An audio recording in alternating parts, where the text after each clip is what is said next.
بسم اللہ الرحمن الرحیم۔ محترم ناظرین السلام علیکم۔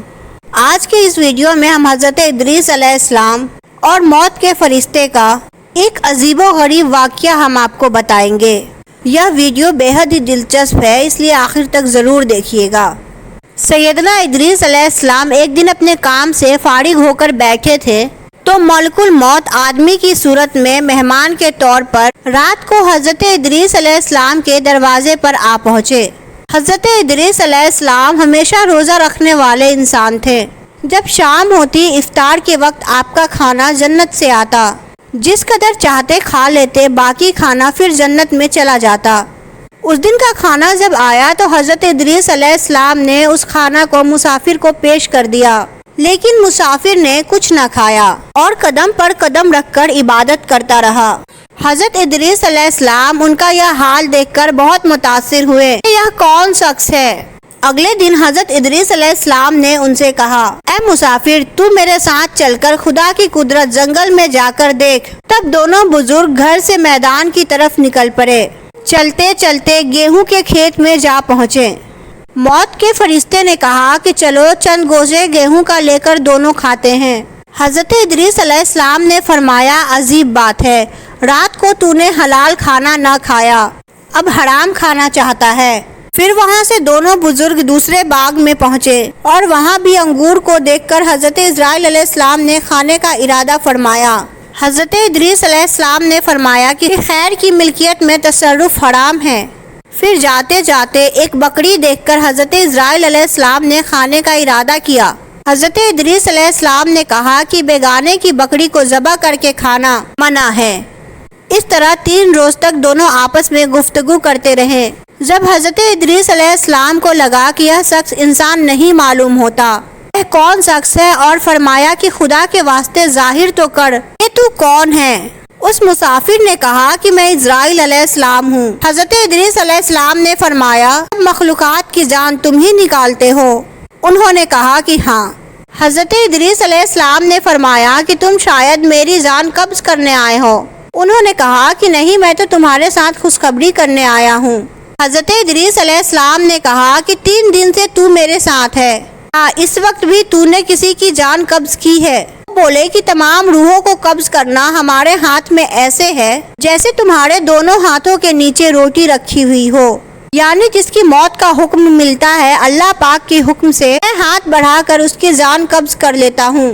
بولا کہ اے حضرت ادریس علیہ السلام، میں چاہتا ہوں کہ میں تیرے ساتھ رشتہ داری قائم کروں۔ حضرت ادریس علیہ السلام نے فرمایا کہ میں تیرے ساتھ رشتہ داری قائم کروں گا، آپ مجھ کو روح قبض کرنے کی کرواہٹ سکھا دے تاکہ مجھے زیادہ خوف ہو اور عبرت ہو، تاکہ میں اپنے خالق کی اور بھی زیادہ عبادت کروں۔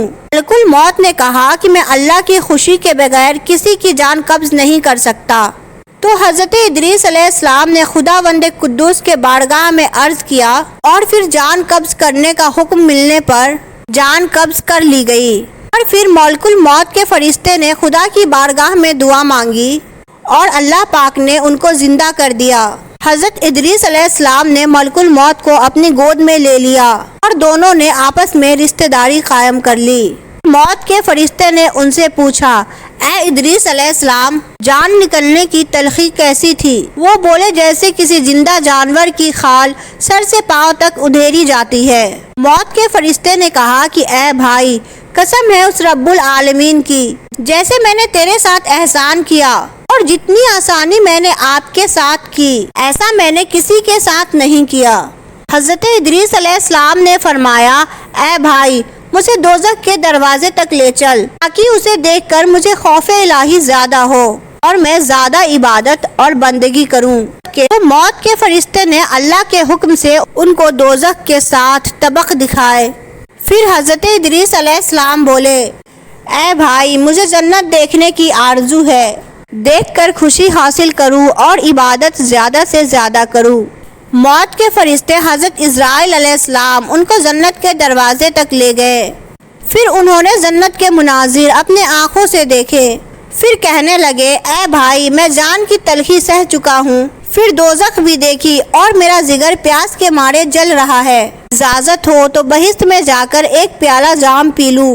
تو انہوں نے کہا ہاں اگر تم واپس آنے کا وعدہ کرو۔ شاید پیاس کی وجہ سے حضرت ادریس علیہ السلام نے واپس آنے کا وعدہ کر لیا اور اللہ تعالیٰ کے حکم سے اپنی جوتیاں درخت طوبہ کے نیچے چھوڑ کر بہشت میں داخل ہو گئے، کیونکہ باہر آنے کا وعدہ کیا تھا اور نالین کو بھی درخت کے نیچے چھوڑ آئے تھے۔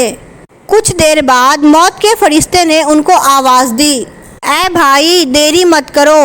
تو جواب میں حضرت ادریس علیہ السلام نے فرمایا، اے مہربان، اللہ تعالیٰ فرماتا ہے کہ ہر نفس کو موت کا مزہ چکھنا ہے۔ اب تو میں نے موت کا مزہ چکھ لیا ہے اور میں دوزخ بھی پہنچ چکا ہوں، اور یہ بھی اللہ تعالیٰ فرماتا ہے کہ ان کو وہاں کوئی تکلیف نہ پہنچے گی اور نہ ہی ان کو وہاں سے نکالا جائے گا، یعنی جو جنت میں گیا واپس نہ نکالا جائے گا۔ اے بھائی اب میں ہرگز نہیں آؤں گا۔ بارگاہ الہی سے آواز آئی، اے اسرائیل علیہ السلام، تو حضرت ادریس علیہ السلام کو چھوڑ کر چلا جا، میں نے ان کی تقدیر میں یہی لکھا تھا۔ حضرت ادریس علیہ السلام موت کا مزہ چکھ کر اور دوزخ کو بھی دیکھ کر جنت میں جا رہے تھے۔ تب حضرت اسرائیل علیہ السلام بولے، ہر نبی پر جنت حرام ہے جب تک کہ جنت میں خاتم الانبیاء حضرت محمد مصطفیٰ صلی اللہ تعالیٰ علیہ وآلہ وسلم داخل نہ ہو۔ پھر آواز آئی، اسرائیل علیہ السلام، میں بہشت کو دریغ نہیں رکھتا، لیکن پہلے بہشت میں محمد صلی اللہ علیہ وآلہ وسلم داخل ہوں گے، ان کے بعد ان کی امت داخل ہوگی۔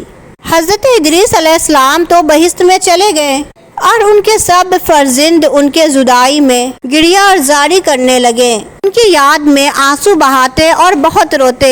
ایک دن ابلیس ان کے پاس آیا اور بولا کہ تم رویا مت کرو، میں تمہارے باپ کی سی ایک صورت بنا دیتا ہوں، تم اس کو دن رات دیکھنا اور پوجنا، اس سے تمہارا سب درد اور دکھ ختم ہو جائے گا اور تب تم سب خوش رہو گے۔ اب ابلیس لعین نے ایک صورت بنائی کہ حضرت ادریس علیہ السلام کی شکل اور اس مورتی میں کوئی فرق نہ تھا، اور وہ لوگ اس صورت کو پوجا کرتے تھے، یہاں تک کہ دھیرے دھیرے بت پوجنے کا رواج پوری دنیا میں پھیل گیا۔ پورب سے لے کر پشچم تک یہ رواج جاری رہا۔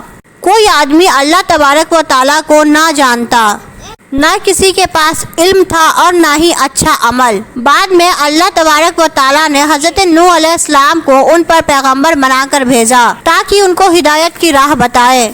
اللہ پاک ہم سب کو نیک عمل کرنے کی توفیق عطا فرمائے، انبیاء اکرام کے بتائے گئے راستے پہ چلنے کی توفیق دے اور ایمان پہ خاتمہ نصیب فرمائے۔